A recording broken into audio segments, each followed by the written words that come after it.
Ahmad Sharif எழுதிய பூவொன்று புயலானது நாடகம்.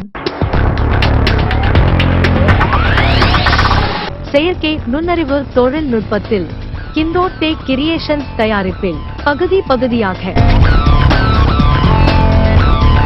அதன்படி இன்று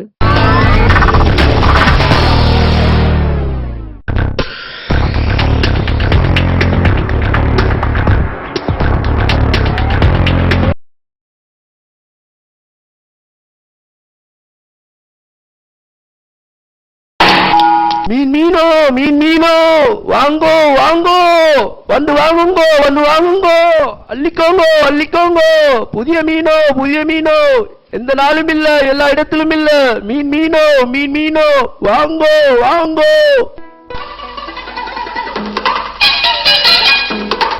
பிபிசி மீன் லோரி வந்திருக்கு. மீன் வாங்கலையா? வாங்கணும்னு ஆசைதான், என்ன செய்ய, கால கொஞ்சம் நோவு பிடிச்சிட்டுது. இப்ப போற வரதும் சரியான கஷ்டமாலிங்ஷா. முன்ன போல இப்ப ஒருத்தரும் தாரதும் இல்ல, 1-2 பேர் தந்தாலும் போந்தியதும் இல்ல. எல்லாமே நெருப்பு விலையே, அதனால அவசரத்துக்கு இன்னும் ஒரு சொச்சம் கையில தங்குறதும் இல்ல. சரி கொஞ்சம் இப்படியே நின்னுக்கோவன்.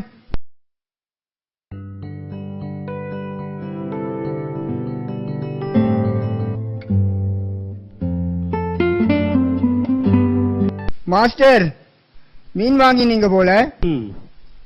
வெட்டி பார்த்தேன், புதிய மீன், அதனால வாங்கிக் கொண்டேன். பாவம் பிபி, எங்கிட்ட மீன் வாங்கி கேட்டா. இந்த நேரம் பார்த்து என் கையிலும் இல்ல. அப்படியா? அப்போ நான் வாங்கி தரட்டா? ஏழுமெண்டா பெரிய விஷயம்தான். உதவியில அர்த்தமுள்ள உதவி மனுஷன் எதிர்பார்க்கிற நேரத்துல செய்யறது தானே மாஸ்டர்.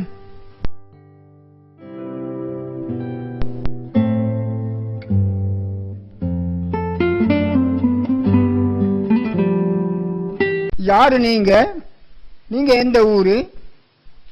வந்த ஊரு, நின்ற ஊரு, போன ஊரு என்று எந்த ஊருமே என் ஊரு தான்.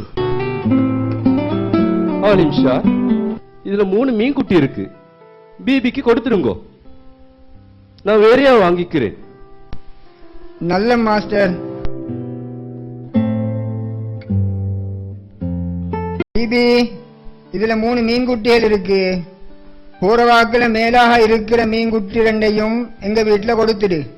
கீழே உள்ள ஒன்றையும் நீ எடுத்துக்கோ. நான் உனக்கு துவா செய்வேன் ஆலிம்ஷா.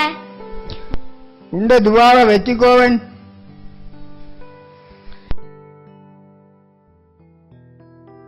இதுக்குத்தான் சொல்றது 3 மீன்குட்டிகள் 3 சந்தோஷங்கள் என்று.